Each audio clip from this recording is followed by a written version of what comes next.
No se asuste con lo que oiga a continuación. Es el eco del pasado cuando empezaron las emisiones de Radio Sefarad a finales de enero del 2004 y cuyos informativos semanales hemos reunido para revivir lo que entonces pasaba desde la perspectiva de nuestro tiempo.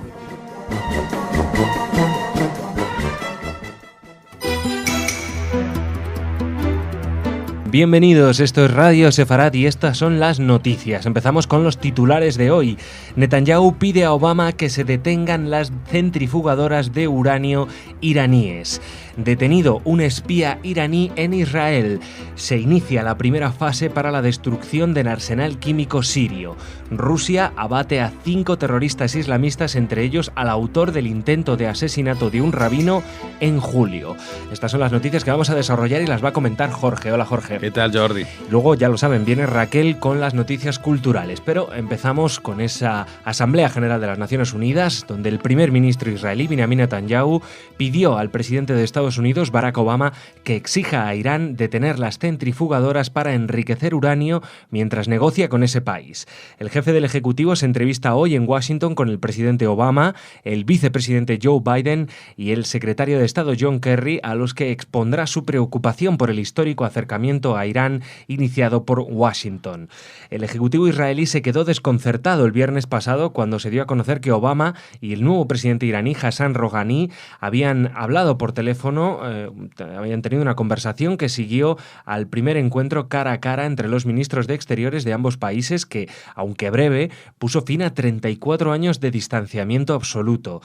En este viaje, Netanyahu tratará de convencer a la comunidad internacional de que no se deje cegar por las conciliadoras palabras de Rouhani y trasladará el mismo mensaje en su discurso ante la Asamblea General de la ONU, exponiendo algunas pruebas técnicas acerca de que el enriquecimiento de uranio sigue adelante. Sin embargo, la asesora de Seguridad Nacional estadounidense, Susan Rice, aseguró que las condiciones de la comunidad internacional a Teherán siguen siendo las mismas y que las sanciones no serán levantadas hasta que sean cumplidas. Sí, Jordi, últimamente Obama no deja de darnos sustos con el tema de Siria. Estuvimos estas últimas semanas sorprendidos cuando de pronto decidió que se habían traspasado las líneas rojas, al día siguiente pedía permiso y mientras tanto Rusia se la adelantaba por la derecha y lograba un pacto in extremis con el gobierno de Assad que hacía que se desmantelara toda la amenaza militar que se cernía sobre Siria. Y ahora con Irán, pues la última vez que hicimos las noticias dijimos que Obama había dicho de que no se reuniría con Rouhani, eso es lo que había dicho, y al día siguiente va y se reúnen los ministros exteriores que nunca se habían reunido desde la Revolución Islámica hace 34 años, se reúnen los ministros y al día siguiente hablan por teléfono. Esto podría ser tener un significado de, si fuera otro país, pues sería lo más normal del mundo que dos jefes de Estado hablen por teléfono y solucionen los problemas que tienen. Pero resulta que Rouhani, cuando llegó a Irán, lo recibieron en el aeropuerto como si fuera Messi. Porque por primera vez la gente veía de que había avisos de que les levantaran las sanciones, que es lo que le preocupa a Irán. Las sanciones económicas que tienen para el embargo de los bienes, por el tema del petróleo, pero no, siempre está el tema nuclear. Y de eso ni Rouhani, ni Obama, ni los ministros de Exteriores, ni nadie habla nada. Y Rouhani, cuando dijo ese discursito tan bonito delante de Naciones Unidas, no se comprometió a nada, no dijo a partir de ahora voy a dejar que los inspectores inspeccionen, ni voy a dar a conocer la realidad de mi programa de enriquecimiento de uranio, ¿para qué lo quiero?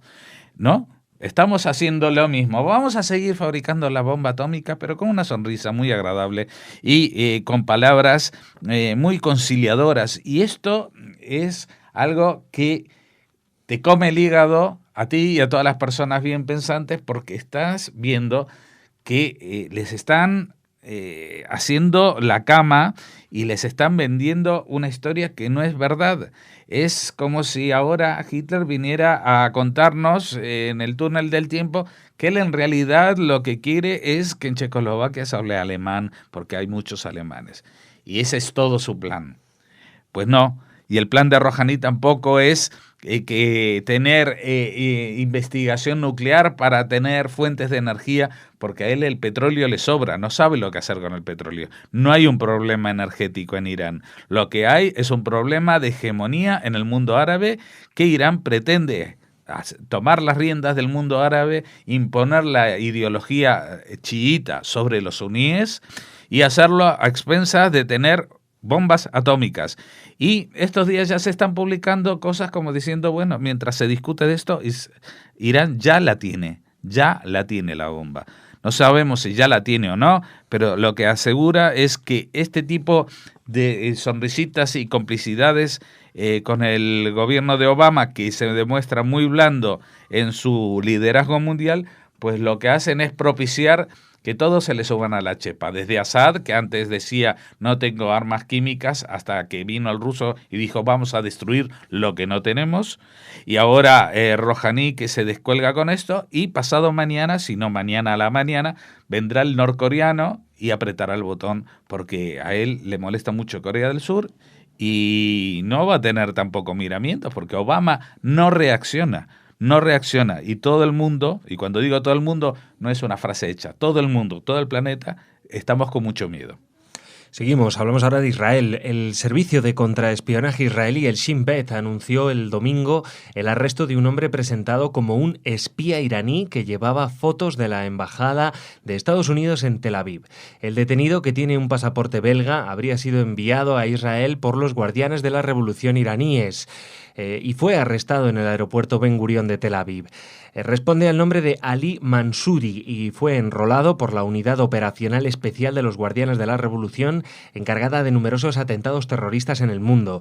Durante el interrogatorio, el sospechoso de 58 años que entró a Israel bajo la falsa identidad de Alex Mans precisó que los iraníes le habían pedido que utilizara su posición de hombre de negocios para crear empresas en Israel por cuenta de los servicios de seguridad iraníes para afectar a los intereses israelíes y occidentales. Según el contraespionaje israelí, a cambio de sus actividades le prometieron $1 millón. Bueno, esta noticia es el complemento ideal de la anterior. A ver, hay un nuevo presidente en Irán que se llama Rouhani y que parece muy moderado, pero resulta que mientras él está contando lo moderado que es y no sé qué historias, que sí reconoce al holocausto, no reconoce el holocausto, como si eso fuera lo más importante del mundo, tanto para Irán como para los judíos, sino que uno pudiera confiarse en lo que dice, pues el servicio de espionaje de este país, de Irán, los guardianes de la revolución, están recabando información para tener un atentado contra los Estados Unidos. A ver, ¿esto qué es? ¿Obama no lee la prensa? Esto que le estamos diciendo, por favor, que alguien le mande el link a este programa de noticias de Radio Sefarad para que se entere que Rouhani, mientras le cuenta estas milongas, por atrás está programando atentados no de un grupo como puede ser, yo que sé, Hamas, o un grupo como puede ser Hezbollah, desde lejos controlado, influido por Irán. No, el grupo de los guardianes de la revolución, el propio Estado iraní, está programando atentar contra los Estados Unidos. ¿Qué más pruebas quiere? Y seguimos, un equipo de 20 expertos de la Organización para la Prohibición de Armas Químicas empezará hoy la operación para destruir las armas químicas en Siria, que en su primera fase se centrará en la verificación de la cuantía del arsenal. Más adelante está prevista la destrucción de las instalaciones de producción, dejando la eliminación del armamento en sí mismo para la última fase. La primera fase de verificación implica tanto conversaciones a alto nivel político como la visita a las instalaciones y el apoyo técnico a Siria en la elaboración de informes sucesivos que tienen que cumplir con unos requisitos formales marcados por la Convención de Destrucción de Armas Químicas. De acuerdo con los plazos acordados en el marco de la ONU, la destrucción de las instalaciones de producción, mezcla y rellenado tendrá que estar finalizada para el próximo 1 de noviembre. Tras una semana sobre el terreno, se cotejarán datos e informaciones y se creará un documento consensuado sobre el arsenal químico sirio. A partir de ahí, expertos de la OPAQ, es decir, la Organización para la Prohibición de Armas Químicas, partirán con otro equipo más numeroso para proceder a la destrucción de las instalaciones de producción y de mezcla de sustancias para fabricar armas químicas. Sobre la cuantía y las características del arsenal sirio, solamente ha trascendido que contiene gas sarín. Bueno, aquí también, a pesar de que hay una parte optimista en esta noticia, que ya han llegado los expertos, que el gobierno de Assad parece que les abre las puertas para que trabajen, pues yo tengo mis dudas cuál va a ser la relación y la reacción de los depósitos de armas químicas que estén en zonas rebeldes. A ver cómo recibirán a los expertos de la Organización para la Prohibición de Armas Químicas los rebeldes, porque los rebeldes no es el ejército rebelde sirio, que eran soldados del ejército que desertaron, sino los yihadistas. ¿Cómo van a responder los yihadistas? Luego, lo segundo que me llama la atención son los plazos. De pronto, en una semana, Siria presentó la lista de su arsenal. Ahora lo van a revisar, pero van a tener finalizado esta fase en solo un mes. El 1 de noviembre ya tienen listo la fase que van a destruir las instalaciones. Y no sé exactamente, aquí no le especifica cuánto tiempo tardará la destrucción de las instalaciones, pero parece que no lleva tanto tiempo y parece que no es tan complejo. Y solo quedará como tercera fase, quizás más compleja, la destrucción del propio arsenal químico. Pero la pregunta es, ¿y lo que dijo el presidente Assad, que iba a necesitar por lo menos 1 año y $1.000 millones para hacerlo? Esto suena raro, que de pronto algo que era tan imposible de hacer, de verificar y de realizarse hace cuestión de 2 semanas, de pronto sea tan sencillo como abrir las puertas de tu casa y dejar que entren unos expertos. La verdad que yo no sabría decir, porque no soy experto, quién tiene la razón, si Assad, con que el proceso es muchísimo más complejo y muchísimo más caro, o los expertos de la ONU que dicen que ellos se apañan y de aquí a 3-4 meses está todo limpio. Bueno, y terminamos hoy en Rusia. El Comité Nacional Antiterrorista de Rusia anunció que sus agentes abatieron a 5 presuntos terroristas, incluyendo a un destacado caudillo, durante una redada en la ciudad de Derbent, en la conflictiva provincia de Dagestán, a orillas del mar Caspio. Las fuerzas de seguridad rusas rodearon una vivienda en donde se ocultaban los presuntos extremistas islámicos a partir de una información de inteligencia. Los amotinados rechazaron rendirse y murieron en el enfrentamiento con las fuerzas del orden. La organización antiterrorista rusa supone que uno de los sospechosos, Sherif Ahmedov, el líder del grupo, perpetró varios ataques contra las autoridades y la policía y mantenía una red extorsiva contra los comercios locales, y que fue el responsable de al menos una veintena de atentados terroristas en Derbent en los últimos 2 años, incluyendo un intento de asesinato contra el rabino Obadia Isakov del movimiento jasídico Chabad de una sinagoga local en julio pasado. Bueno, vamos a ver, las noticias antiterroristas están siempre bienvenidas cuando se logran liquidar células que estaban a punto de atentar. Y en el caso de Dagestán es una zona, una provincia que tiene ya mala fama, aunque solo sea porque los chicos, los hermanos estos de la maratón de Boston eran emigrantes dagestaníes y que habían ido a instruirse en el uso y en la fabricación de bombas justamente en Dagestán. Esto es como una variante, no es el típico checheno, pero digamos que parece que no está muy lejos de la imagen de ese tipo de terroristas. A mí lo que me chirría un poquito, y perdóname que saque a relucir mi vena anti-Putin de vez en cuando, es la parte que dice: los amotinados rechazaron rendirse y murieron en el enfrentamiento con las fuerzas del orden. Me resulta muy difícil imaginarme la escena de los soldados rusos diciendo, por favor, no queremos derramamiento de sangre, salgan y todo irá bien, chicos, y recibirán un juicio justo. Y tienen derecho a permanecer en silencio y todas las leyes estas y tal, ¿no? Yo creo... ¿Qué quiere que te diga? Soy muy mal pensado y creo que estos no tuvieron posibilidad ni de decir niet ni da. Ni siquiera sabemos si en realidad de estos 5 eran los 5 presuntos terroristas o había un presunto terrorista y 4 cabras que vivían por ahí o 4 viejos de una pensión cercana, o que realmente el operativo fue impoluto. Lo que pasa es que las acciones, tal como las cuenta la prensa rusa, siempre despiertan en mí cierto grado de desconfianza. No porque tenga nada contra los rusos, ojo, tengo algo y bastante contra Putin por su, digamos, autoritarismo y vena totalitaria que muchas veces ha demostrado en el pasado, y las acciones antiterroristas rusas en el pasado han sido siempre muy, muy cañeras. Recuerdo aquella toma del teatro donde eliminaron a los terroristas y de paso a 400 más.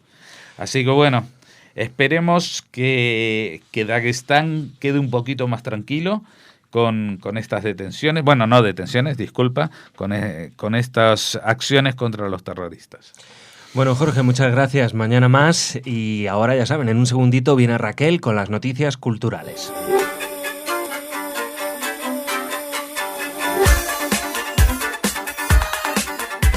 Bueno, Raquel, ya estás aquí con tus noticias. Hola, Jordi. Y después de la resaca, de la maravillosa resaca de esta 14ª jornada de la cultura judía en Europa, de la que les hablamos toda la semana pasada, empezamos un poquito refiriéndonos a eso, por la importancia que ha tenido el hecho que queremos recuperar de nuevo en Radio Sefarad. Ya hemos hablado de ese jardín de Sefarad en Ávila, que, como saben, es un jardín que se construye encima de la necrópolis judía que se ha inaugurado precisamente con motivo de esta 14ª jornada. Allí estuvieron el alcalde de Ávila, que dijo que se había realizado un acto de justicia con muchas personas que pasaron por aquí, que ayudaron a hacer la ciudad y a los que nunca se les había hecho un reconocimiento público. Aquí esta comunidad existió durante muchos años y hoy recordamos especialmente a las personas que aquí dejaron su vida.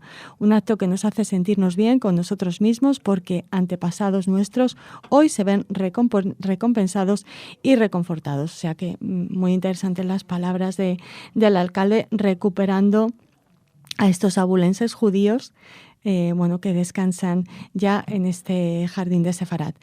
Por su parte, Isaac Kerub, que fue una de las personalidades que estuvo presente en la inauguración de este jardín, dijo que la inauguración es un motivo de orgullo para todos los judíos de España en una ciudad que tiene mucha historia y donde la aljama judía fue muy importante por su aportación intelectual, cultural e histórica. También habló de los judíos conversos, de esos grandes nombres de la cultura española como son Teresa de Jesús y Juan de la Cruz. Estamos muy agradecidos, comentó Isaac Kerub, al alcalde, al ayuntamiento y a todos los abulenses, porque con un acto como el de hoy hacen justicia y reparan una injusticia de proporciones históricas como fue la expulsión de los judíos. Hoy se asume la identidad de Ávila, donde convivieron musulmanes, cristianos y judíos. El presidente de la Federación de Comunidades Judías hablaba de los abulenses y muchos de ellos acudieron a esta inauguración, Jordi, ya saben, de este jardín que tiene un túmulo funerario en forma rectangular en el centro, donde precisamente se han depositado los restos extraídos de las tumbas excavadas. Y bueno, es un entorno para disfrutar y para recordar. Así que queríamos contarles un poco cómo fue esta inauguración en la que estuvo presente pues muchas personalidades, representantes del gobierno, del ayuntamiento, el director del Centro Sefarad Israel, diferentes rabinos y, por supuesto, el presidente de la Federación de Comunidades Judías de España, Isaac Kerub, que ya les hemos comentado lo que dijo en su emocionado discurso. Animamos a todos los oyentes a ir a Ávila y conocer este jardín de Sefarad y, bueno, sobre todo aquellos que viven en Madrid, ¿no? Porque Ávila está muy cerquita. Sí, muy cerquita. Así que, bueno, pues aprovechen. Bueno, pues mucha alegría por esa inauguración, ese jardín de Sefarad y esa resaca de las jornadas. Sí, esperemos que a ver si nos lo cuentan nuestros oyentes, a qué ciudad han ido, qué judería han conocido mejor, qué actividades han realizado, si han comido mucha tapa sefardí, se han tomado mucho vino caser, se han hecho muchos recorridos por los entornos naturales de las diferentes ciudades. A ver si nos lo cuentan. Venga, cuéntenoslo en redacción@radiosefarad.com. Muy bien. Jordi, seguimos en la agenda cultural viajando ahora a Lleida, porque allí se promociona la ruta por la que huyeron refugiados judíos del nazismo. La Diputación de Lleida ha creado esta ruta turística que señala los lugares que utilizaron los refugiados judíos para huir a través de los Pirineos del nazismo y los campos de exterminio durante la Segunda Guerra Mundial. No se conoce exactamente el número de personas que consiguieron huir a través de los Pirineos, incluso utilizando esta ruta que ahora promocionan desde Lleida, pero bueno, seguramente fueron muchos los que al menos lo intentaron y esperemos que muchos también lo lograran. Esta ruta va a ser presentada al embajador de Israel en España, a Lombard, durante una visita que realizará el próximo 2 de octubre el embajador.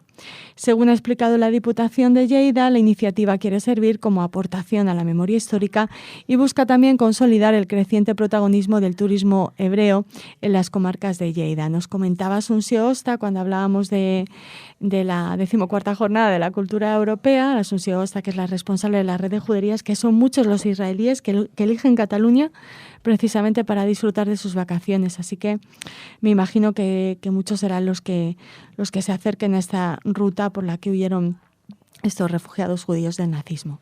Bueno, pues y seguimos hablando de nazismo, Jordi, bueno. Y en este caso también de otra cita cultural que hemos disfrutado en estos días en España. Está la 14ª jornada de la cultura judía y el Festival de Cine de San Sebastián. ¿Ganó alguna peli israelí? Pues no. No. Vale. Pero bueno, hicieron buen papel, sobre todo los jóvenes de la Escuela de Cine de Jerusalén. Y lo que les queríamos comentar aquí, les queríamos hablar de un documental que se basa en una película nazi. El documental se llama Una esvástica sobre el Bidasoa. Se presentó, como les decimos, en esta edición del Festival de Cine de San Sebastián, que se clausuró el pasado domingo, y está dirigida por Alfonso Andrés y Javier Barajas. Ellos nos hablan de una película de 12 minutos realizada por Herbert Brieger que mostraba un País Vasco idílico para los nazis durante la Segunda Guerra Mundial. Muestra un País Vasco casi medieval que no ha recibido influencias externas y mantiene la pureza racial. O sea, no les puede gustar más a los nazis algo que mantener la pureza racial. Así que así se presentaba en esta película de 12 minutos el País Vasco con cosas muy curiosas como, por ejemplo, platos vascos decorados con esvásticas anteriores al nacimiento del nacionalsocialismo o esa fijación por los rostros y por el misterioso origen de los vascos. En la película, en una esvástica sobre el Bidasoa, intervienen personas como, por ejemplo, Nicolás Brieger, el hijo del autor de En la tierra de los vascos, que así se llama la película nazi, que exponen sus teorías sobre el motivo por el que el realizador alemán se desplazó en plena guerra a filmar estas imágenes, aunque los directores no tienen duda de que fue un encargo del partido nazi. Otro dato curioso de la película es que una esvástica en el Bidasoa hace referencia también a las relaciones que mantuvieron algunos miembros del PNV con los nazis e introduce además escenas y testimonios que ilustran cómo fue la estancia de los militares alemanes en el sur de Francia en plena guerra. Cruzaban la frontera, disfrutaban de Biarritz y de otras localidades vascas.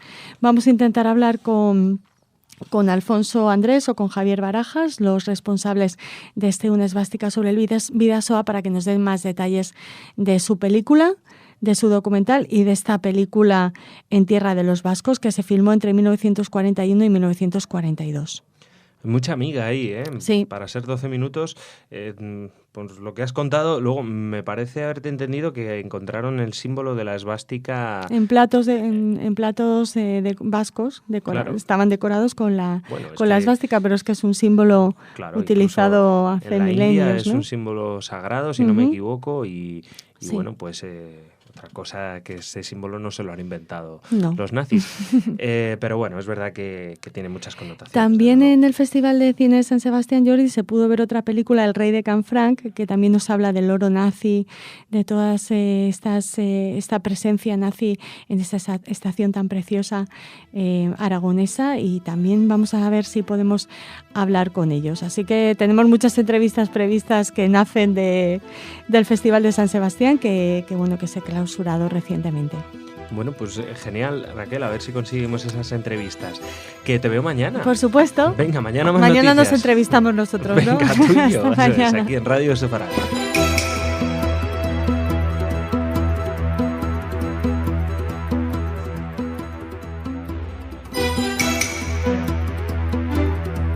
Bienvenidos, esto es Radio Sefarad y estas son las noticias. Empezamos con los titulares de hoy. Netanyahu pide a Obama que prosigan las sanciones contra Irán. La presidenta argentina pide que en los contactos con Irán se impulse la causa por el atentado en Amia. Atentan contra un obispo cristiano copto en Egipto. Y también hablaremos del primer árabe justo entre las naciones. Estas son las noticias de hoy y un día más Jorge las va a comentar. Hola, Jorge. ¿Qué tal, Jordi? Luego viene Raquel, ya lo saben, con las noticias culturales. Pero empezamos en Estados Unidos. El primer ministro israelí, Benjamin Netanyahu, que está de visita en Estados Unidos, pidió al presidente Obama que mantenga las sanciones contra Irán por su programa nuclear, insistiendo en que las palabras no bastan para resolver las preocupaciones de la comunidad internacional al respecto. En la reunión también se abordaron otros asuntos como la reciente reanudación de los diálogos directos de paz entre israelíes y palestinos. Para que la diplomacia funcione con Irán, las presiones en forma de sanciones deben continuar, destacó Netanyahu.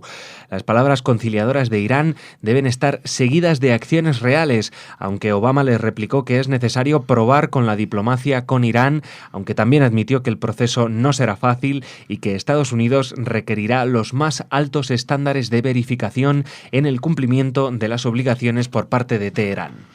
Bueno, desgraciadamente parece que Obama no entiende las lecciones últimas que ha aprendido, o parece que se las olvida. Vuelvo a hablar del tema de Siria. Solamente cuando él amenazó, y era una amenaza creíble, que iba a atacar Siria, fue cuando los sirios reconocieron que tenían armas y estaban dispuestos a acabar con su arsenal químico, etcétera, etcétera.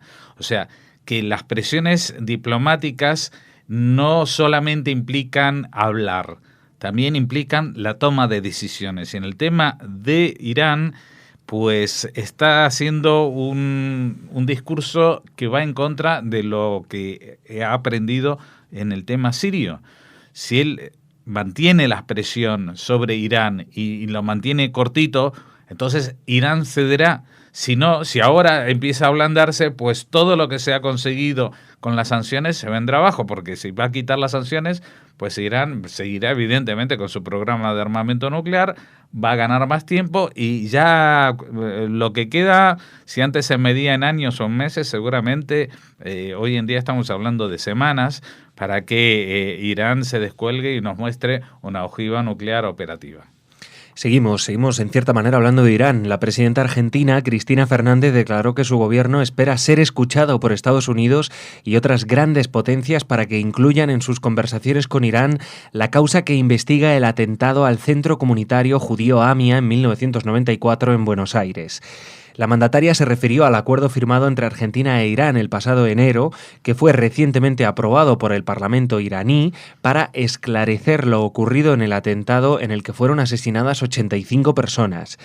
Respecto al diálogo de los responsables de exteriores iraní y americano de la semana pasada, dijo: califican de histórico este diálogo si el que habla con Irán es Estados Unidos. Algunos medios argentinos comentaban esta reacción así: del histórico diálogo Estados Unidos-Irán pasamos al diabólico pacto Argentina-Irán, país este último que confirmó a Argentina la aprobación en su Parlamento del memorando de entendimiento firmado por ambos países. La discusión ahora se centra en el viaje de una comisión jurídica argentina a suelo iraní, según indicaron fuentes diplomáticas. El siguiente paso será el intercambio de notas reversales, un tipo de documento diplomático que supone el anuncio oficial de un gobierno de que ha hecho vigente un acuerdo, aunque las fuentes no pudieron precisar cuándo tendrá lugar ese envío. Pues creo que tanto la presidencia de Argentina como los jueces será mejor que cojan una buena silla para esperar el envío de estas notas reversales, porque hasta ahora, en los propios pasillos de las Naciones Unidas, después de que Cristina Fernández dijera públicamente qué pasa con Irán, ¿firmaron o no firmaron el memorando? Entonces ahí reconocieron de que sí, que lo aprobaron el Parlamento. Si eso se tiene que hacer para decir esto lo hemos aprobado, lo tiene que decir en Naciones Unidas cada vez que hay Asamblea General, que no es más que una vez al año, pues vamos un poquito lento con el proceso. Es más, también resulta un poquito gracioso y esperpéntico la decepción de la presidenta argentina cuando dice: ¿de qué se asombran que alguien hable con Irán? Solamente si habla Estados Unidos entonces llama la atención, como diciendo, nosotros hemos hablado con Irán hace mucho, ¿vale? También Siria, también Yemen, hay muchos países que han hablado con Irán en este tiempo. El tema es quién le para los pies a Irán, no quién habla con Irán. Vamos ahora a Egipto. Un obispo de la iglesia copta cristiana egipcia salió ayer ileso de un ataque con disparos mientras estaba en una ceremonia de pésame tras un funeral en el centro de Egipto. El obispo Macario de la provincia de Minya se encontraba en la zona de Abu Qurqas cuando desconocidos irrumpieron en la ceremonia y dispararon contra los asistentes sin causar víctimas. Recordemos que el pasado 14 de agosto varias iglesias fueron atacadas en esa provincia, feudo de islamistas, durante los disturbios desencadenados tras la operación policial que desalojó las acampadas de los seguidores del depuesto presidente Mohamed Morsi y causó más de 600 muertos en el Cairo. Bueno, últimamente, en los últimos días, habíamos tenido menos informaciones de lo que estaba pasando en Egipto. Eso quizás era una buena señal, o quizás era una señal de que se estaba reprimiendo con mano tan dura que ni siquiera llegaban las informaciones. Por una parte, parece que el tema de los hermanos musulmanes, tras su ilegalización, la detención de Morsi, etcétera, pues ha llevado a callar a la oposición. Pero lo que va a ser mucho más difícil es controlar a grupos como los que seguramente atacaron a un obispo copto, que son grupos incontrolados que pueden tener ciertas simpatías con los hermanos musulmanes seguramente, pero que no, digamos que no responden a una jerarquía, una decisión de un partido o de una milicia, lo que sea. Esto parece más bien un atentado religioso de bajo calibre, también moral, y también hecho por un grupito cualquiera que dicen ahí hay un copto y nos lo vamos a cargar. Y desde aquí queremos denunciar que este tipo de atentados, nosotros siempre lo reflejamos aquí, pero desgraciadamente muchos medios de países y de gobiernos, digamos, reconocidamente cristianos o mayoritariamente cristianos del mundo, ni siquiera lo mencionan. Y terminamos en Israel. El Museo del Holocausto de Jerusalén declaró por primera vez justo entre las naciones a un ciudadano árabe que ayudó a salvar a judíos durante el régimen nazi de Adolf Hitler. Se trata de Mohamed Helmi, un médico egipcio que vivió en Berlín durante la Segunda Guerra Mundial y que, con la ayuda de una mujer alemana a la que también se le ha concedido el título, ayudó a salvar a una familia judía. Nacido en Jartum, capital actual de Sudán, en 1901 y fallecido en Berlín en 1982, es el primer árabe que recibe el título con el que el pueblo judío condecora a aquellas personas no judías que les ayudaron durante ese periodo de persecución y genocidio. Helmy llegó a Alemania en 1922 para estudiar medicina, tras lo cual trabajó en un instituto médico berlinés hasta 1937, año en el que fue despedido por su origen. Fue perseguido por el régimen nazi y discriminado, no pudiendo trabajar en el Servicio Médico Nacional, pero aún así alzó su voz contra las políticas raciales nazi y dio cobijo a una familia de judíos desde que comenzaron las persecuciones en Berlín hasta el final de la guerra. En 1944, uno de los 3 judíos a los que ocultó el egipcio fue capturado por los nazis y en el interrogatorio contó que Helmy era quien les ayudaba y ocultaba a Anna Gutmann, aunque gracias a su ingenio el médico consiguió también en este caso salir airoso. El caso de Helmy y de Freida Sturzmann, la mujer alemana que le ayudó, llegó al Museo del Holocausto gracias a unas cartas recientemente descubiertas en el Senado de Berlín, al que la familia Gutmann había escrito en las pasadas décadas de los 50 y 60 para abogar por su salvador. El título de Justo entre las Naciones ha sido concedido hasta ahora a unas 25.000 personas, de ellas 6.394 polacos, 5.269 holandeses, 3.654 franceses, 2.441 ucranianos y 1.635 belgas. Los restantes se reparten entre más de 40 nacionalidades y 6 de ellos son españoles. Sí, Jordi, es importante esto destacar porque hoy las noticias parecen estar encadenadas una con otra. El Museo del Holocausto Yad Vashem, que rescata la figura de Mohamed Helmy.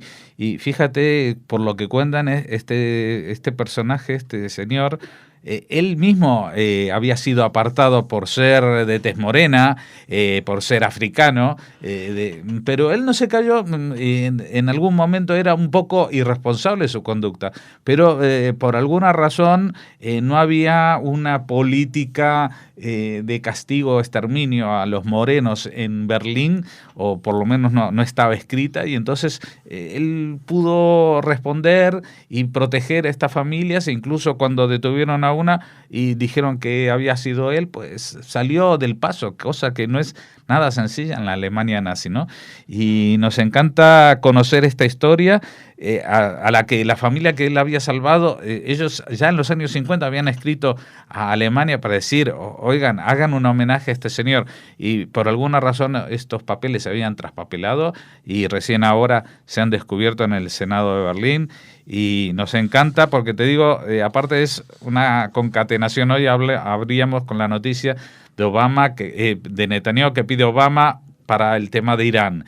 Luego la presidenta argentina que hablaba del tema de Irán en el atentado de Amia, luego un atentado contra un obispo cristiano en Egipto y luego un árabe egipcio que es justo entre las naciones.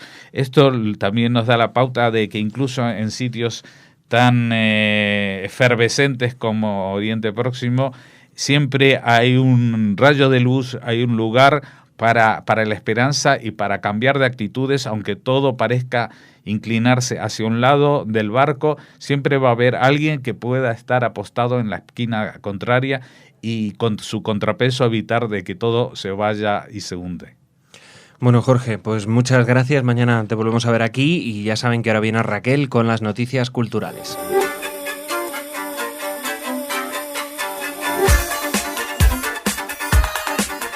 Las noticias culturales con Raquel. Hola, Raquel. Hola, Jordi. Bueno, pues teníamos muchas ganas ya de escuchar, lo que nos traes.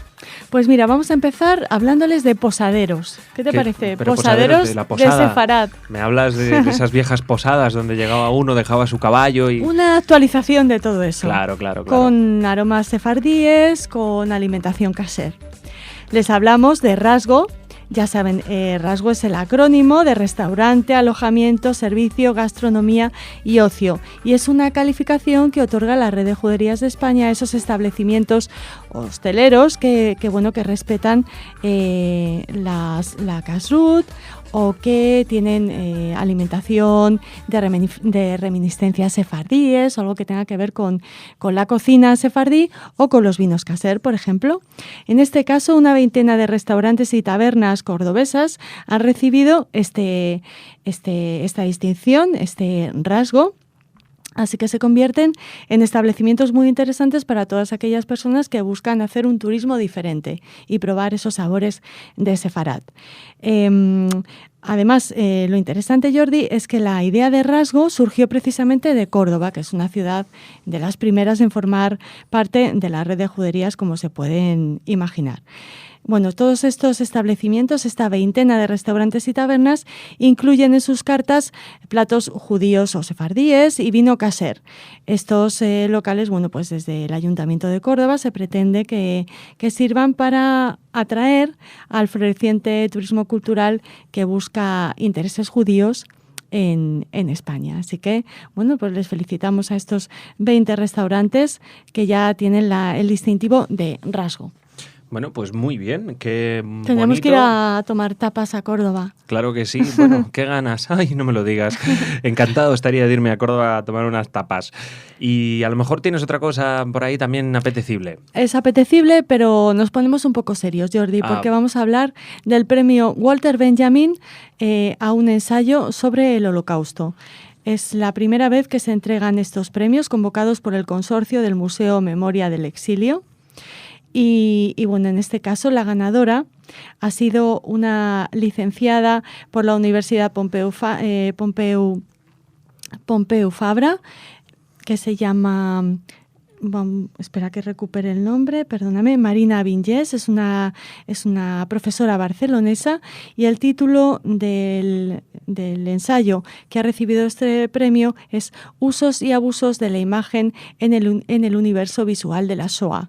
Un tema apasionante, muy muy interesante. Seguro que nuestro colaborador Aarón Rodríguez estaría encantado de leer este ensayo, que seguro que a estas horas ya conocerá y podrá apreciar, porque es precisamente la especialidad de Aarón. Ya saben, nuestro colaborador en programas como por ejemplo Cine y Shoah, donde hablábamos, por supuesto, de la representación de la Shoah, de la representación visual de la Shoah, como hace la premiada Marina Vinyes en este primer premio Walter Benjamin de ensayo. Desde aquí nuestra felicitación.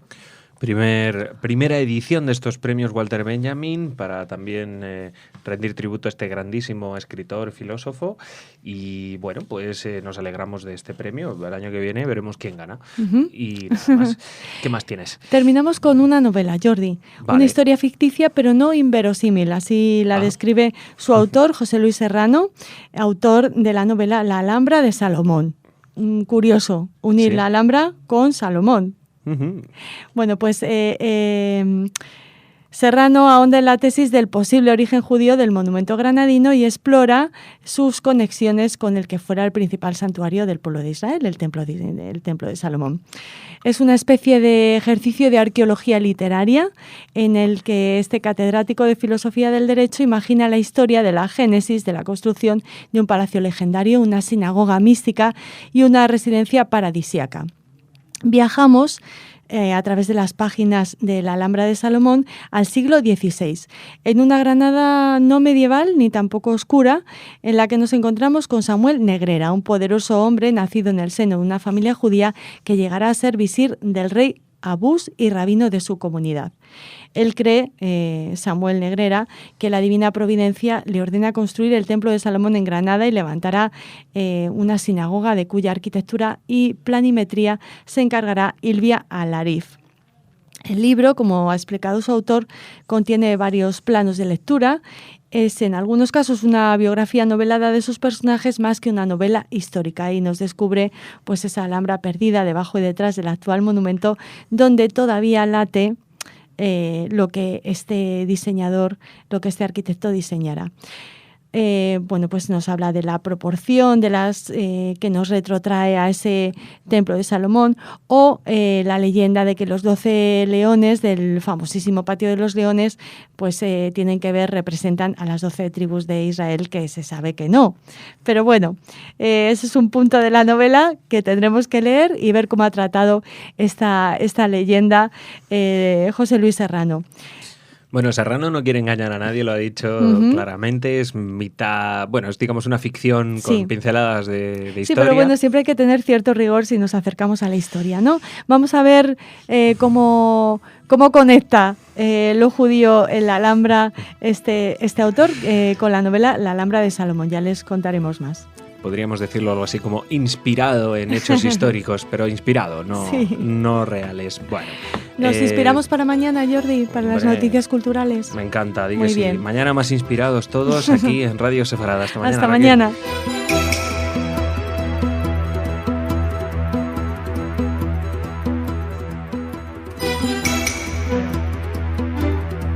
Bienvenidos, esto es Radio Sefarad y estas son las noticias. Empezamos con los titulares de hoy. Ministro de Defensa israelí considera que Occidente se deja tentar por Irán. El Congreso americano pospone la imposición de nuevas sanciones contra Irán. Elogios de organizaciones judías al gobierno griego por la detención de la cúpula de Amanecer Dorado. Mercadillo de objetos nazis y franquistas en un colegio público en Quijorna, en Madrid. Estas son las noticias de hoy. Jorge las va a comentar. Hola, Jorge. ¿Qué tal, Jordi? Luego viene Raquel, ya lo saben, con las noticias culturales. Eso será después. Ahora hablamos de Israel. El ministro de Defensa, Moshe Yaalon, consideró que Occidente, y en particular Estados Unidos, se está dejando tentar por Irán mientras ese país apoya el terrorismo por todo el mundo y sus centrifugadoras siguen girando, añadiendo, en Occidente prefieren no afrontar la realidad con los ojos abiertos. Yaalon afirmó que Irán promueve el terrorismo en Afganistán, entrena y arma a Hezbollah en el Líbano, intenta pasar de contrabando armas a Gaza, invierte en infraestructuras terroristas en América Latina y Asia y sus centrifugadoras de uranio siguen girando. En la comparecencia en Nueva York, Netanyahu describió al nuevo presidente iraní, Hassan Rouhani, como un lobo con piel de cordero y aseguró que sus dulces palabras contrastan con los hechos en el terreno. El reciente acercamiento entre Estados Unidos e Irán, después de 34 años de absoluta desconexión diplomática, ha caído en Israel como un jarro de agua fría y el Estado judío ha pedido a la comunidad internacional que no se deje arrastrar por las tentaciones de Rouhani.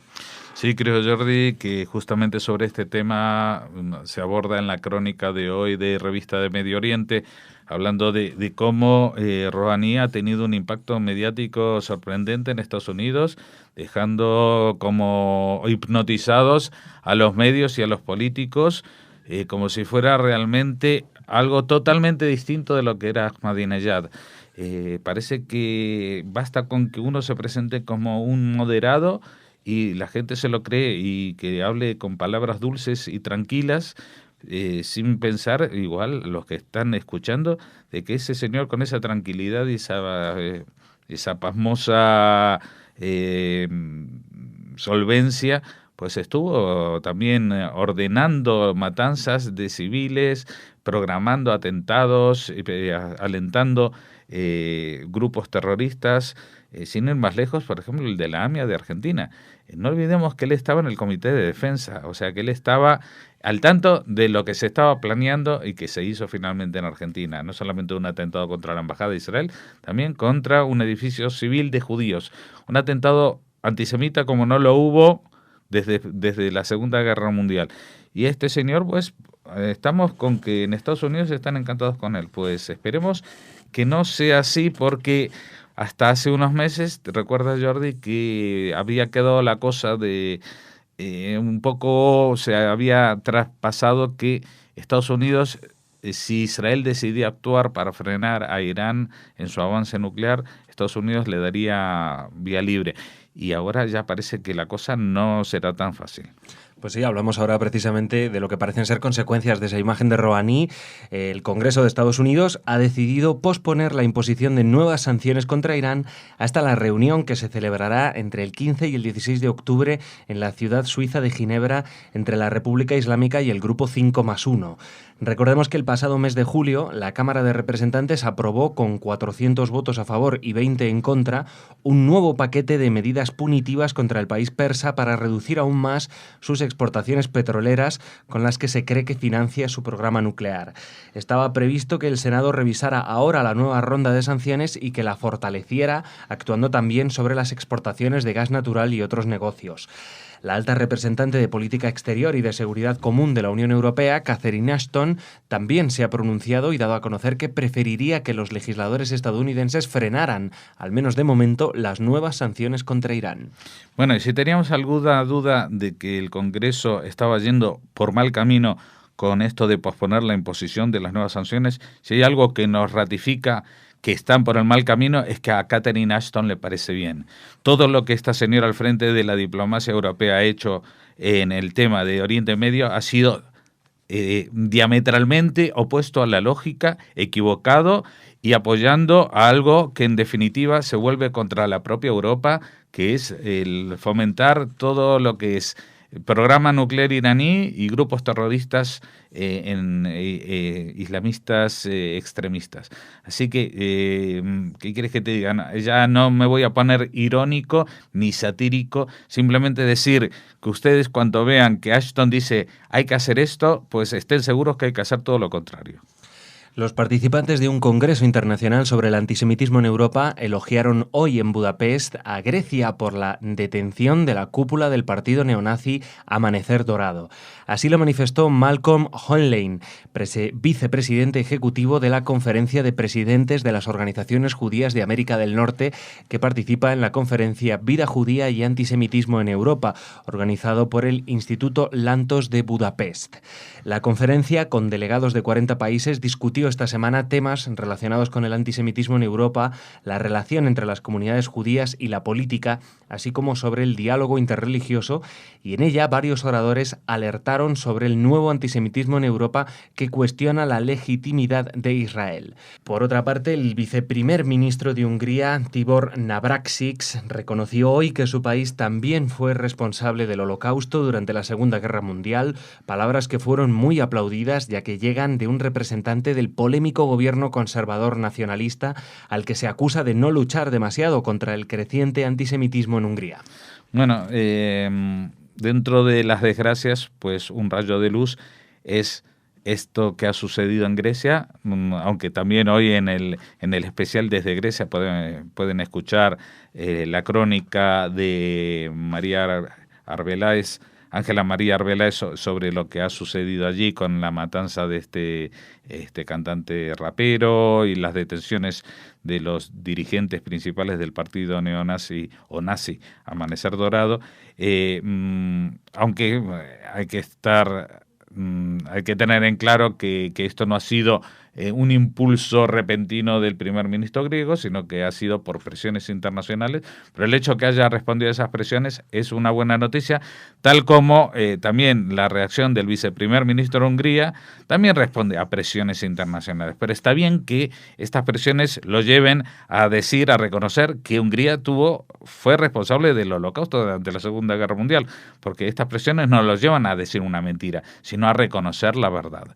Así que mientras las presiones sean para llegar a situaciones mejores, sean bien vistas. Y esto es bien a raíz de la misma línea de lo que hablábamos antes. Si hablamos de Irán, si hablamos de sanciones, son presiones, no son presiones para que Irán deje de ser un país democrático y sea más americano o que sea pro-israelí o lo que sea. No, las presiones están ahí para que deje de producir bombas atómicas.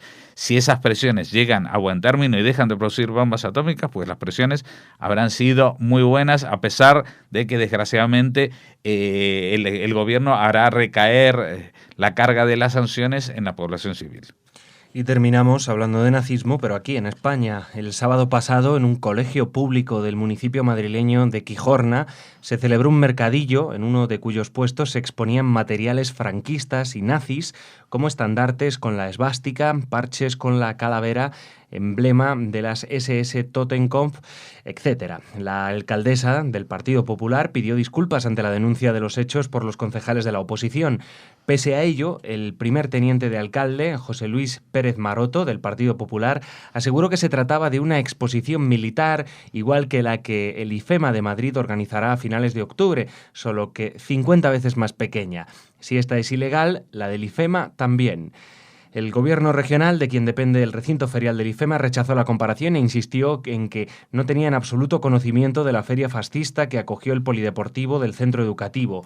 Muchos dirigentes del Partido Popular madrileño llamaron a lo largo del día a la regidora Mercedes García para reprocharle lo sucedido. Otros más lo hicieron en persona durante el comité ejecutivo regional que el partido celebró por la tarde en Génova. En las oficinas de la primera planta se declaraban en shock. Pese al estupor y sorpresa de distintas voces consultadas, no trascendió que se pidiera la dimisión de Mercedes García, que no puede ser cesada y que para salir del cargo debe dimitir. Bueno, desde aquí hacemos, desde nuestra humilde posición, un llamamiento al Partido Popular que si está en shock, si tiene estupor, tiene sorpresa. Y esto no es la primera vez que está pasando. En estas últimas semanas hemos dado muchas noticias. Ha pasado en Pinto en el Coso Taurino. Ha pasado con fotos que se subieron a Facebook de gente de nuevas generaciones, etcétera, etcétera. Le pedimos encarecidamente al Partido Popular, porque sabemos que es un partido democrático, que depure sus filas, porque se están infiltrando dentro del Partido Popular elementos nazis y no queremos ni un resabio ni una pizca, como sabemos que hay mucha gente del Partido Popular que no lo quiere, pero y van a tener que actuar con mayor contundencia. Y les va a doler mucho porque son gente que igual conocen desde pequeños o que han actuado en el partido o que pertenecen a pequeños municipios como este de Quijorna, pero esto no se puede tolerar. Tolerancia cero al racismo, tolerancia cero al nazismo y a cualquier exaltación y a cualquier negación y trivialización del Holocausto. Esto es lo que se está llevando al Código Penal y no tiene ningún sentido que una reforma del Código Penal propiciada por el partido del gobierno tenga entre sus propias filas a gente que está delinquiendo en el sentido de lo que están proponiendo que se tipifique como delito: la negación y trivialización del Holocausto. Bueno, Jorge, pues muchas gracias. Aquí terminamos. Ahora viene Raquel con las noticias culturales.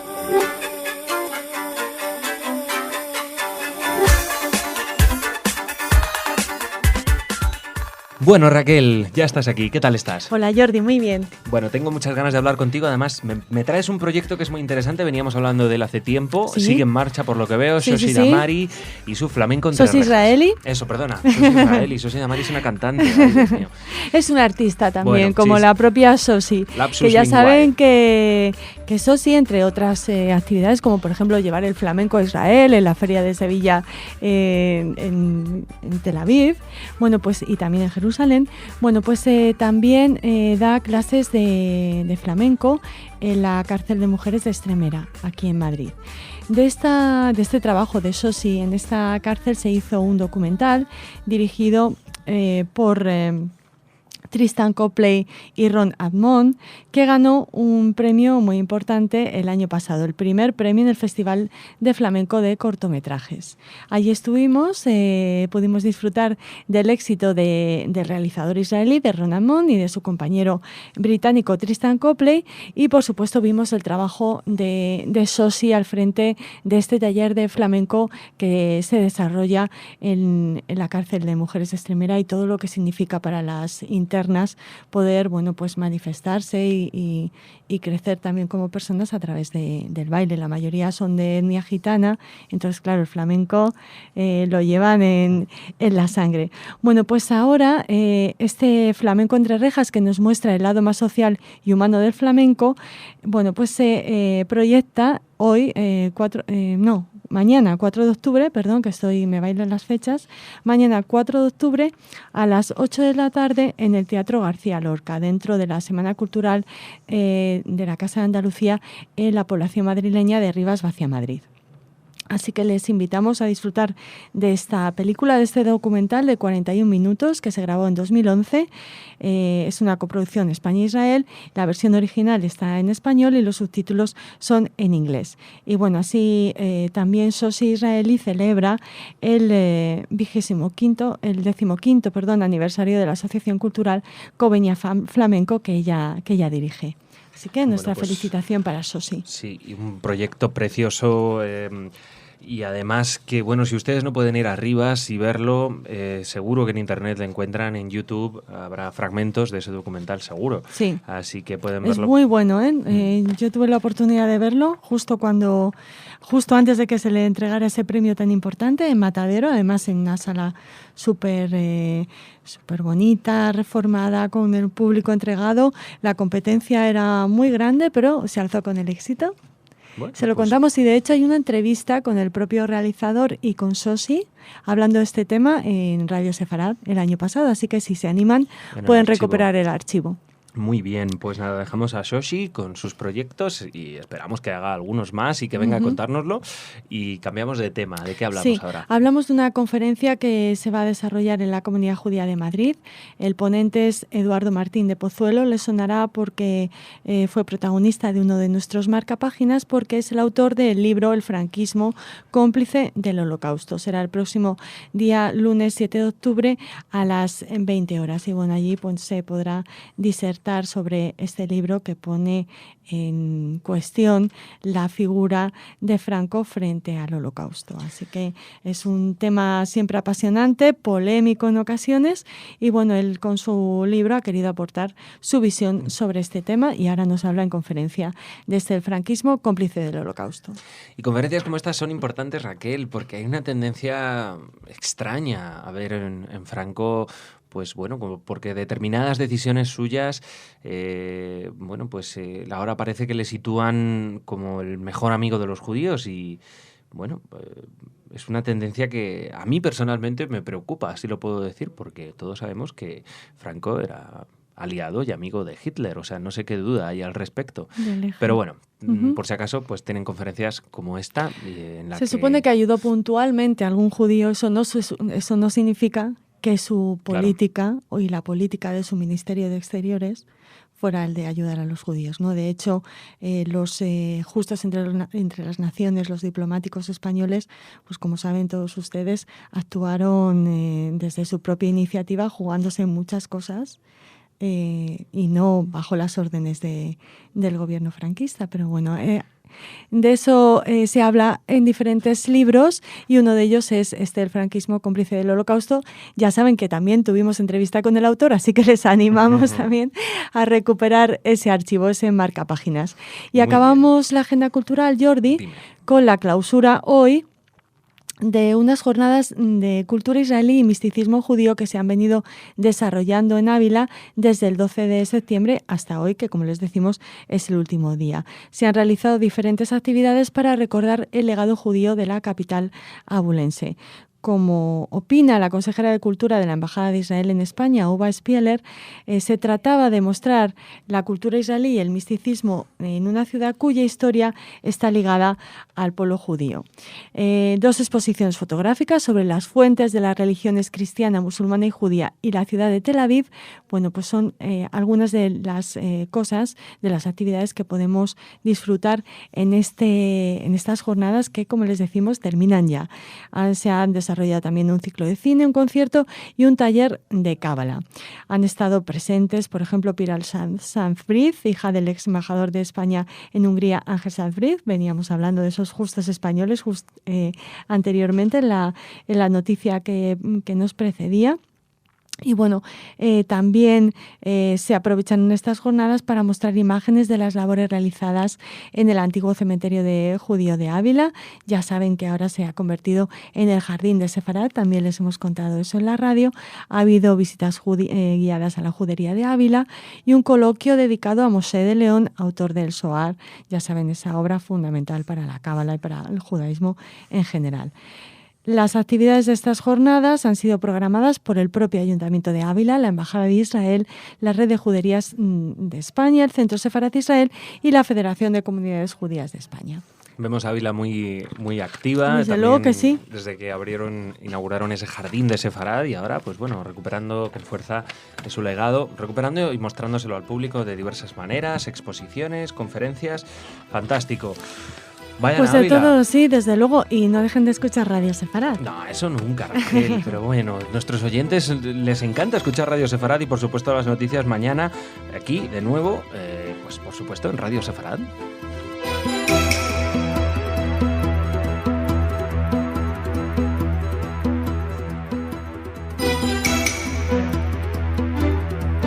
Bienvenidos, esto es Radio Sefarad y estas son las noticias. Empezamos con los titulares de hoy.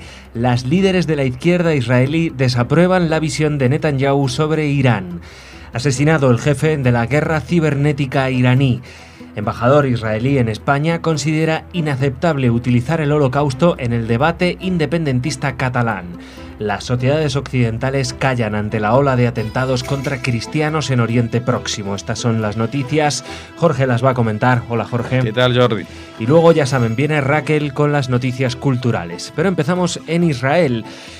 Allí no todas las fuerzas políticas comparten la visión del primer ministro Netanyahu sobre el régimen iraní, especialmente desde la izquierda. Sheli Yahimovich, líder del Partido Laborista, declaró que la manera correcta de lidiar con el programa nuclear iraní es ayudar a nuestro aliado principal, Estados Unidos, que se ha comprometido con nosotros una y otra vez y que incluso ha llegado a amenazar a Irán con la opción militar. Por su parte, Zehava Galon, la líder del partido de izquierda Meretz, señalaba que el mayor problema de Israel hoy en día no es la amenaza iraní, sino las negociaciones con los palestinos, añadiendo: la falta de referencias a este tema durante su discurso nos deja claro que Netanyahu aún no está preparado para la solución de dos estados, prefiriendo hacer del tema de la amenaza nuclear iraní un asunto exclusivo de Israel. Bueno, Jordi, son opiniones de corrientes políticas distintas a las de Netanyahu y es el tipo de elementos que yo podría titular crítica posible y viable contra Israel. ¿Qué quiere decir? Muchas veces nos acusan de decir, es que no se puede decir nada de Israel porque nos acusáis de anti-israelismo. No.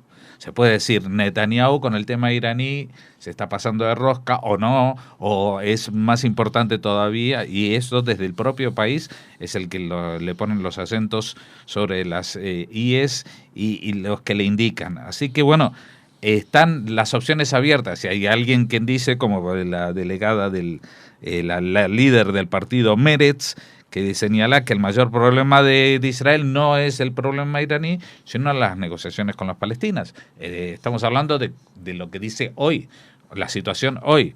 Estamos igual hace 2 meses, pues el tema de las negociaciones de los palestinos ni siquiera estaba sobre la mesa, y hace 2 meses igual el problema más importante era Siria. El tema es si en este momento, tal como lo plantea Netanyahu, el tema más importante del mundo sigue siendo Irán, y es la principal amenaza para Israel. Si es verdad que todo lo que hace Rouhani es mentira, o que hay cierto cambio en el régimen iraní. Pues esas son opiniones. La calle israelí está muy enardecida con estas opiniones, y creo que de eso también habéis hablado hoy en la sección de Desde Israel con Salem Mergui, ¿no? Así es, Salem Mergui nos ha hablado de todas esas noticias relacionadas con el discurso de Netanyahu en la ONU y cómo han tenido acogida en Israel. Pero ahora seguimos, en cierta manera, hablando de Irán, hablando de Mojtaba Ahmadi, el comandante del cuartel general de ciberguerra iraní, que fue hallado muerto en un área boscosa al noroeste de Teherán con 2 balazos en el pecho. Ahmadi fue visto por última vez saliendo de su casa rumbo al trabajo el sábado. El comandante de la policía local manifestó que 2 personas en una moto estuvieron involucradas en el homicidio. Recordemos que 5 científicos nucleares iraníes y el jefe del programa de misiles balísticos de Irán fueron muertos desde 2007. El régimen acusó a la Agencia de Inteligencia Exterior de Israel, el Mossad, por los asesinatos. Expertos en el ámbito de la ciberguerra han señalado que los ciberataques iraníes a Israel o a otras partes de la región son una amenaza creciente, pero que hasta ahora no han sido considerados como una acometida principal, por lo que sería algo novedoso y significante tomar un paso como ese en el área de la guerra informática. La Guardia Revolucionaria de Irán también ha sido acusada de suministrar pericia al régimen de Siria, ayudándole a atacar objetivos occidentales en el ciberespacio a través de un organismo denominado Ejército Electrónico Sirio. Sí, Jordi, y déjame que sea un poco de vez en cuando hago uno de estos vaticinios. Yo creo que en este caso no es un operativo de la inteligencia israelí, porque realmente el eliminar al jefe de la ciberguerra iraní no reporta nada, no frena la ciberguerra. Es más, seguramente este personaje es un personaje nombrado ahí por políticos y no como experto en el tema, ¿no? Seguramente si quisieran bloquear atacar a los hackers, pues atacarían directamente a las personas más destacadas, de la misma manera que si hubo ataque fue contra científicos iraníes y no contra el jefe político de la investigación nuclear que se lleva a cabo en Irán, porque si se mata a él, pues vendrá otro y vendrá otro. Son políticos y son recambiables. En cambio, un científico especializado es más difícil de encontrar. Por ahí, por los mentideros de internet, circulaba la versión de que en este caso había sido el M15, el MI6 o el 6, el de los ingleses, el que por alguna razón que desconozco tenía una cuenta pendiente con este señor, con Mojtaba Ahmadi, probablemente derivada de alguna filtración de los Wikileaks que puso en compromiso a alguien de Inglaterra o del Reino Unido en una situación delicada. Así que posiblemente, se habla por ahí del servicio secreto inglés, y para que actúen de esta manera contra un responsable político, seguramente los que se veían amenazados no sería la seguridad de las Fuerzas Armadas inglesas o algo así, sino algún político o alguien de la Casa Real. Bueno, venimos ahora aquí a España. El embajador de Israel en España, Alon Bar, ha considerado el miércoles pasado que es un error inaceptable utilizar el Holocausto en el debate sobre una eventual independencia de Cataluña. Nos parece un error, un uso inaceptable, ha señalado durante la presentación de las 5 rutas de huidas de refugiados judíos entre los años 30 y 40 que la Diputación de Lleida tiene previsto señalizar. La utilización del Holocausto en diferentes debates es un mal uso de una tragedia, de un acontecimiento histórico horroroso, afirmó Bar, quien avanzó la intención de su país de que el próximo consulado que abra en Europa esté en Cataluña por la percepción cultural y el número de turistas que tiene.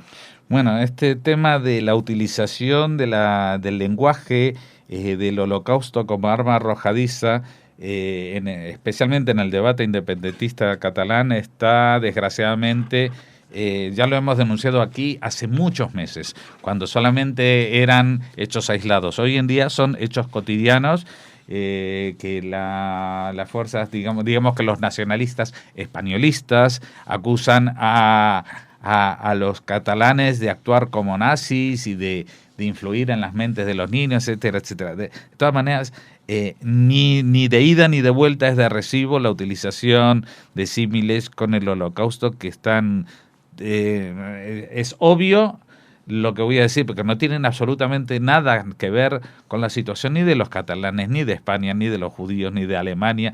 No tiene absolutamente nada que ver. Y como estamos hablando de una palabra que duele directamente a muchas personas que todavía están vivas, a sus descendientes directos e indirectos, pues siendo Alon Bar el embajador del país, el Estado judío, el Estado de la mayor número de víctimas de este Holocausto, pues era el momento ya de dejar esto claro. Seguramente no fue iniciativa suya, sino de los propios periodistas que los llevaron a pronunciarse en ese sentido, ¿no? También el ambiente así lo ponía de relevancia, porque estaba inaugurando esta futura señalización de las rutas de huida de los refugiados en los años 30 y 40. Así que desde aquí, aunque sabemos que no van a hacernos ningún caso, pues hacemos nuestro llamamiento para que el lenguaje no utilice, entre otras cosas, porque se está haciendo algo que dentro de muy pocos meses se considerará delito, que es la banalización y la trivialización del Holocausto. Y utilizar la palabra Holocausto para hablar de cosas que no tienen nada que ver es una forma de trivializar lo que significó en realidad. Y terminamos con una reflexión. Un breve repaso a la actualidad en Oriente Próximo nos revela una situación muy preocupante para los cristianos. El 22 de septiembre pasado, docenas morían asesinados en una iglesia de Pakistán. En Egipto, repetidos atentados mortales han tenido como objetivo a las iglesias de los cristianos coptos. Algunos miembros de esta antigua comunidad religiosa, convencidos de que no tienen futuro en el país árabe más populoso, han emigrado. En Irak, la población cristiana caldea ha disminuido en estos últimos años. En Nigeria, los ataques periódicos a fieles cristianos y a sus iglesias por parte de grupos radicales musulmanes han causado gran cantidad de destrucción y muerte. En Turquía, el patriarcado griego ortodoxo ecuménico ha tenido que enfrentarse a un control burocrático tras otro. En el norte de Chipre, ocupado por Turquía, muchas iglesias ortodoxas griegas han sido destruidas o profanadas desde la invasión del ejército turco en 1974. Y en Sudán, hasta la ruptura del país en 2011, que dio lugar a la presencia de la nueva nación de Sudán del Sur, millones de cristianos del sur fueron el objetivo de los musulmanes del norte, con el resultado de un número de muertos inimaginablemente alto. Así lo pone de manifiesto el director ejecutivo del Comité Judío Americano, David Harris, en una columna en la que se declara asombrado del silencio e inacción de las sociedades occidentales y cristianas frente a esos sucesos. Sí, en realidad no es esta una noticia, porque las noticias son mucho más pequeñas y acumuladas, y lo que llama la atención es que estas noticias no sean unas noticias de primera plana. Cuando hay masacres en iglesias, se atacan a altos representantes, obispos de la iglesia copta, cuando se impide que los patriarcas de la iglesia ortodoxa puedan moverse con libertad y ejercer su profesión, digamos, etcétera, etcétera. Parece como que si los que masacran a los cristianos son musulmanes, nadie se atreve a hablar. Y es una situación que es hora ya de denunciarla. Y en este caso la denuncia David Harris, que se dice en la columna que se ve obligado justamente como judío, como alguien que en otras situaciones vio como las aberraciones contra su pueblo eran silenciadas y nadie hablaba de ellas, y entonces ahora es el momento de ponerse en el papel del otro, y dado que en Occidente parece que no importa mucho, que seamos nosotros también los que alcemos la voz. Él dice que trató de averiguar por qué nadie hace caso a esto, y entre otras cosas, entre otras razones, esgrimieron, y puede ser que en eso esté parte del tema, que el cristianismo está muy fragmentado, y esto corresponde, por ejemplo, a los cristianos coptos, o a los cristianos ortodoxos, o a los cristianos caldeos, que son como ramas un poco lejanas de lo que es el catolicismo representado en el Papa. Pero no es tan cierto, porque, por ejemplo, en el caso de Nigeria, pues eran católicos. En el caso de Irak también se habla de iglesias que también estaban sometidas a Roma en algún caso. Lo que hay es un silencio, y yo creo que una cobardía para señalar de que se está cometiendo un crimen incluso contra la gente que pertenece a un mismo grupo, en este caso de una misma visión religiosa. Y sea esa tu visión religiosa o no, como en el caso de si nosotros judíos podemos opinar del tema, pues sí, podemos opinar del tema, como estaríamos opinando si se masacran budistas por ser budistas, o se masacran, como se lo hace en Irán, a los bajáis, que es una religión derivada del Islam, por ser bajáis.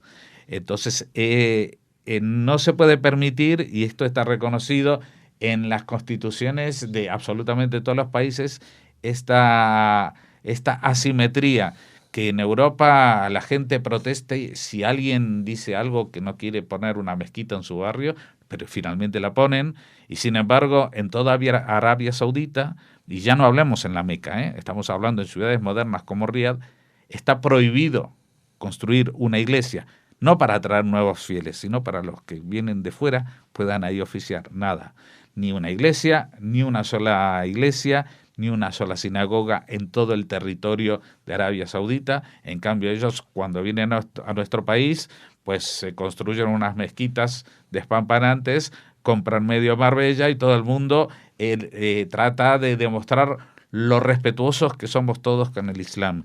Y así nos va en algunos países. Bueno, Jorge, solo nos queda despedirnos de los oyentes, desearles un buen fin de semana y Shabbat Shalom. Shabbat Shalom para ti también, y nos volvemos a ver en este caso el martes. Sí, pero ahora viene Raquel, ya lo saben, con las noticias culturales, así que no se vayan.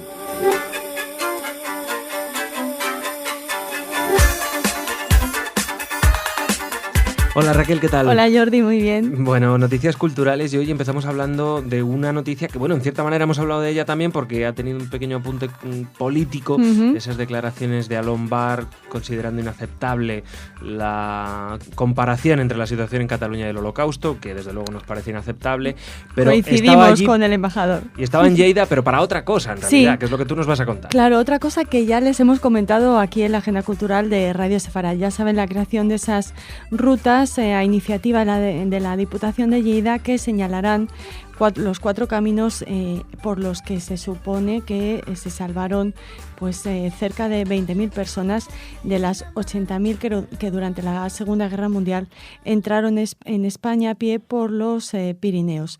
Lo hicieron mayoritariamente por el norte de la provincia de Lleida y eran judíos. Estas 20.000 personas se calcula más o menos que huían del terror nazi. Muchos lograron salvarse, pero muchos también desgraciadamente perdieron la vida en el intento o acabaron deportados y en campos de exterminio. Pues ahí estaba Alon Bar, como bien decías, Jordi, el embajador de Israel en España, para inaugurar este proyecto Perseguidos y Salvados, con el que se señalizan, como les decimos, 4 rutas clandestinas, las más utilizadas por la gente que intentaba escapar. Son las del Valle de Arán, Pallars Sobirà, de Urgell y Cerdanya. El proyecto se desarrollará en 2 fases. En la primera se señalizarán las vías de entrada de refugiados judíos por el Pirineo Leridano durante la contienda mundial y se completará con la identificación de los escenarios más emblemáticos, como por ejemplo lugares de acogida, cárceles, cuarteles de la policía y de la Guardia Civil y hoteles. Bueno, el presidente de la Diputación leridana, Joan Reñé, ha señalado que lo hacen para que sea conocido por generaciones venideras y no vuelva a repetirse jamás. Por su parte, el embajador ha comentado que, ha aplaudido esta iniciativa para recordar la peripecia de estas personas que no dudaron en atravesar valles y cumbres de 3.000 metros en condiciones muy adversas para alcanzar la libertad. Muchos fueron los perseguidos y pocos los salvados. Un poco recuperando la frase de los hundidos y los salvados de Primo Levi. Está señalado Alon Bar, que ha destacado la indiferencia e insensibilidad de muchos ante el sufrimiento humano y la humanidad de quienes, por el contrario, arriesgaron sus vidas para ayudar a quienes huían desesperadamente de la barbarie nazi. Salvar un alma es salvar el mundo entero. Ya conocen este dicho, esta frase. Madre tan mía, popular Raquel, en el judaísmo. Atravesar los Pirineos, menuda hazaña aquellos que sobrevivieron y pues un elemento más a recordar de ese momento terrible de la historia. Y bueno, dejamos ahí Lleida y hablamos de cine, ¿verdad? Hablamos de cine con mayúsculas, porque está en España Ridley Scott. Hombre, el director de Blade Runner, por ejemplo, una Gladiator. de nuestras películas preferidas, Jordi. ¿Cuál? Blade Runner, ¿sí? ¿no? No sabía. A mí sí me gusta. Creo que un día hablamos. No, también. Un día hablamos de Blade Runner y sí. Confesamos que nos encantaba a los dos. Muy buena película. Yo soy un gran admirador del escritor de Blade Runner, Philip K. Dick. Me encanta. El libro no tiene mucho que ver con la peli y bueno, Ridley Scott es un director un poco ambivalente. Hay pelis que tiene que están bien, muy bien y otras que son terribles. Menos. Pero bueno, pues en este caso esperemos que Exodus sea muy bueno. Yo la primera vez que lo he visto he pensado en Paul Newman. En Paul Newman, claro. En una nueva versión, ¿no? De esa legendaria, mítica película, pero no es eso. ¿No? Es el Éxodo bíblico. Es la historia de Moisés, Jordi. Va a ser una serie producida por la Century Fox, o sea que imagínese una gran producción estadounidense, y parte de esta serie se va a rodar en Tabernas, en esa localidad de Almería, famosa por el Spaghetti Western. No lo sabía. Sí, ahí se rodaron, Sergio Leone era su escenario natural, Almería y en concreto Tabernas. De hecho, ahora se está celebrando un festival de cine, un festival de western aquí en Tabernas. Bueno, pero coincidiendo con el festival está el equipo de rodaje de Ridley Scott, de este Exodus, que aprovecha pues el escenario natural y ya los decorados y las instalaciones que existen de aquel momento en el que se rodaban westerns para empezar a realizar esta serie que va a estar protagonizada por grandes figuras de la cinematografía internacional. Por ejemplo, Joel Edgerton, Aaron Paul, Sigourney Weaver, John Turturro y Ben Kingsley. Bueno, muy buenos actores. Pues Sigourney Weaver suele trabajar con Ridley Scott. Sí, claro. Y muy buena actriz. Me encanta. Y bueno, Ben Kingsley todos le conocemos también por su papel en La lista de Schindler, ¿verdad? Y Turturro. Y John Turturro, pues es uno de mis actores favoritos también. Y muy Christian gracioso. Bale. Christian Bale hará de Moisés. Ah, Christian Bale va a hacer de Moisés. Ajá. Bueno. ¿Y quién es la esposa de Christian Bale, de Moisés? No lo sé, dímelo tú. Pues la española María Valverde. Ah, Así María que tenemos Valverde, la actriz participación española. Pero esta es una serie, lo van a hacer en plan serie como estas que tienen tanto éxito ahora, ¿no? En plan Juego de Tronos, o sea, es una serie para televisión, Sí, ¿no? sí, es una serie para televisión, una gran producción televisiva. Sí. No, si es lo que está de moda ahora, y la nos verdad esperamos es que estas series... la mejor. Sí. Cuenta con un guión de Steve Sailan, Adam Cooper y Bill Collage y está basada, como no, en el libro del Éxodo y en otras historias del Antiguo Testamento. Recogen la vida de Moisés desde su nacimiento hasta su muerte. Hablando de grandes series, si pueden, no se pierdan Hijos del Tercer Reich, que lo están poniendo ahora en las televisiones por cable, en España, por ejemplo, en Canal Plus, porque es magnífica. Yo he tenido la suerte de ver el primer capítulo y se la recomiendo. A ver, si hemos visto Shoah, pues todo nos parece un poco descafeinado, diluido y demás. Pero es un acercamiento, es interesante. Así que si pueden verla, háganlo. Y seguimos... Exodus, me imagino que va a despertar muchísimas críticas, y muchísima audiencia. Seguro, un tema bíblico. De todas maneras, Raquel, a mí me parece bien también porque muchas de las películas y material que tenemos inspirado en los libros sagrados son muy antiguas y ya estamos hartos de verlas. Los 10 mandamientos todas las navidades nos lo ponen. Son cosas muy antiguas y entonces nos alegramos que haya una revisión un poco más actual. Hombre, pero Charlton Heston y Jules Briner haciendo de faraón. Sí, pero está muy visto ya. Muy visto. Jordi, también hemos hablado de esto, pero de esta película, de la película que va a dirigir Natalie Portman, su primera película basada en ese maravilloso libro que es Una historia de amor y oscuridad de Amos Oz. Bueno, no es una noticia, esto ya se lo hemos contado en la radio, pero es que Natalie ha llegado ya a Israel para empezar a grabar la peli. Entonces se encuentra allí en este primer trabajo como directora, como les decíamos, se rodará en Jerusalén y ella misma es protagonista, ya saben que va a hacer el papel de la madre de Amos Oz. La película se va a grabar en hebreo. Y así tendremos la oportunidad de oír hablar en hebreo a Natalie Portman en el cine, porque ya la hemos visto en muchas entrevistas haciéndolo, pero es curioso. Bueno, pues está en un hotel de Tel Aviv y se traslada a Jerusalén para grabar esta película que, bueno, esperemos que dirija bien, porque la verdad es que la historia es tan maravillosa que me temo que vamos a decir aquello de es mejor el libro que la película, pero a ver si la película está bien. Pero es que es una experiencia diferente, es complicado. Siempre el libro, la película, el libro, la película. Hombre, yo siempre digo lo mismo, Raquel. ¿Cuánto tiempo tardas en leer del libro? Más de 2 horas, sí, seguro. Una película, 2 horas. La intensidad, quiero decir, es totalmente distinta a la experiencia. Claro, no es lo mismo algo visual, algo que contiene música. Hay adaptaciones maravillosas de libros que respetan absolutamente el alma del libro y otros que se lo cargan mucho. Y también eso, no sé que se lo cargan y mucho. Y de cine vamos a pasar a hablar de teatro, Jordi, porque nos llega una propuesta muy interesante, una invitación de un miembro de la comunidad Masortí de Betel, David Doctor, que él dirige una compañía de teatro especializada en espectáculos musicales familiares y actualmente representan varias obras en el Teatro Nuevo Apolo de Madrid. Ajá.